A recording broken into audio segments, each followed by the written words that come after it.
ഭാരത് സർക്കാർ ഗ്രാമവികസന മന്ത്രാലയം, ലാൻഡ് റിസോഴ്സ് ഡിപ്പാർട്ട്മെന്റും കേരള സർക്കാർ സർവേയും ഭൂരേഖയും വകുപ്പും ചേർന്ന് നടത്തുന്ന നക്ഷ പൈലറ്റ് പ്രോഗ്രാം ജില്ലാതല ഉദ്ഘാടനം വടകരയിൽ വെച്ച് നടന്നു. പരിപാടി കെ രമ MLA ഉദ്ഘാടനം ചെയ്തു. Digital India land record modernisation പ്രോഗ്രാമിന് കീഴിൽ ഭാരത സർക്കാർ ഗ്രാമവികസന മന്ത്രാലയം, ലാൻഡ് റിസോഴ്സ് ഡിപ്പാർട്ട്മെന്റും കേരള സർക്കാർ സർവേയും ഭൂരേഖ വകുപ്പും ചേർന്ന് നടത്തുന്ന നക്ഷ പൈലറ്റ് പ്രോഗ്രാം ജില്ലാതല ഉദ്ഘാടനം വടകരയിൽ വെച്ച് നടന്നു. പരിപാടി കെ രമ MLA ഉദ്ഘാടനം ചെയ്തു.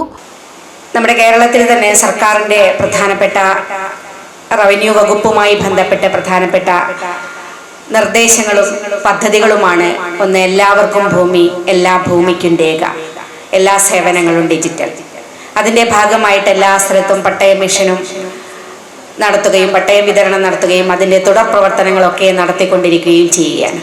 ഇപ്പോൾ കേന്ദ്ര സർക്കാരിൻ്റെ കൂടി ഭാഗമായിട്ട് അത്തരത്തിൽ ഒരു പുതിയ പദ്ധതിയിലേക്കും ഒരു പൈലറ്റ് പ്രോഗ്രാമിലേക്ക് കൂടി നമ്മൾ കടക്കുകയാണ്. എല്ലാവർക്കും എല്ലാ ഭൂമിയിലും രേഖയുണ്ടാകുക എന്നുള്ളത് വളരെ പ്രധാനപ്പെട്ടതാണ്. നമ്മൾ പട്ടയം കൊടുക്കുന്ന സമയത്ത് തന്നെ കാലങ്ങളായി ഭൂമി കൈവശം വെച്ചിരിക്കുന്ന ആളുകളാണ്. പക്ഷേ അവർക്ക് രേഖയില്ലാത്തത് കൊണ്ടുണ്ടാകുന്ന പല ബുദ്ധിമുട്ടുകളുമുണ്ട്. അപ്പോൾ ഒരുപക്ഷെ പട്ടയ മിഷനിൽ നേരത്തെ ഉണ്ടായിരുന്ന ഒരുപാട് രേഖകൾ ക്ലിയർ ചെയ്ത് അത് നമുക്ക് ആ സമയത്ത് കൊടുക്കാൻ സാധിക്കുന്നതാണ്. ഇങ്ങനെ പട്ടയമില്ലാത്തതിൻ്റെ, രേഖകളില്ലാത്തതിൻ്റെ ഭാഗമായിട്ട് ഓഫീസുകൾ കയറി ഇറങ്ങുന്ന സാധാരണ മനുഷ്യരെ ഒരുപാട് നമുക്ക് കാണാൻ സാധിക്കും. അതിനൊക്കെ ഒരു പരിഹാരം ഉണ്ടാക്കാൻ സാധിക്കുക എന്നതുകൂടിയാണ് ഇത്തരം പദ്ധതികളുടെ പ്രധാനപ്പെട്ട ലക്ഷ്യം.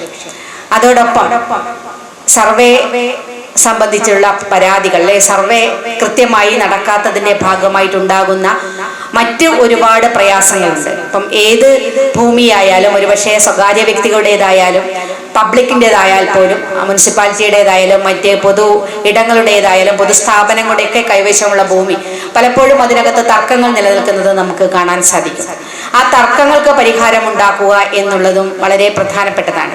അപ്പം നമ്മളെ സംബന്ധിച്ചിടത്തോളം എപ്പോഴുമുള്ളൊരു പരാതി സർവേയർമാർ കുറവാണ് എന്നുള്ളതാണ്. പലപ്പോഴും സർവേക്ക് വേണ്ടി തഹസിൽദാർ ഓഫീസിൽ പോയിട്ട് പരാതി കൊടുത്തു കഴിഞ്ഞാൽ, അപേക്ഷ കൊടുത്തു കഴിഞ്ഞാൽ മാസങ്ങളോളം അല്ലെങ്കിൽ വർഷങ്ങളോളം കാത്തു കിടക്കേണ്ടിയിരുന്ന സാഹചര്യം നമുക്കുണ്ടായിരുന്നു എന്നുള്ളതാണ്. പലപ്പോഴും നമുക്ക് കിട്ടുന്ന പരാതികൾ ഏറെയും ഭൂമിയുടെ സർവേയുമായി ബന്ധപ്പെട്ടതാണ്. സർവേ നടക്കുന്നില്ല, അതുകൊണ്ട് തർക്കങ്ങൾക്ക് പരിഹാരം ഉണ്ടാകുന്നില്ല, പ്രശ്നങ്ങൾക്ക് പരിഹാരം ഉണ്ടാകും. വടകര നഗരസഭ vice chairman PK Satheesan master അധ്യക്ഷത വഹിച്ച യോഗത്തിൽ വടകര പ്രിൻസിപ്പൽ തഹസിൽദാർ രഞ്ജിത്ത് സ്വാഗതം പറഞ്ഞു. Survey range assistant director O Geethakumari പദ്ധതി വിശദീകരണം നടത്തി. Nadakkuthazhe village officer Abdul Salam N, Vadakara village officer Ratheesan VK, IEC nodal officer Muhammad Ali KM, survey of India പ്രതിനിധി അംബി TS എന്നിവർ ആശംസകൾ അർപ്പിച്ച് സംസാരിച്ചു.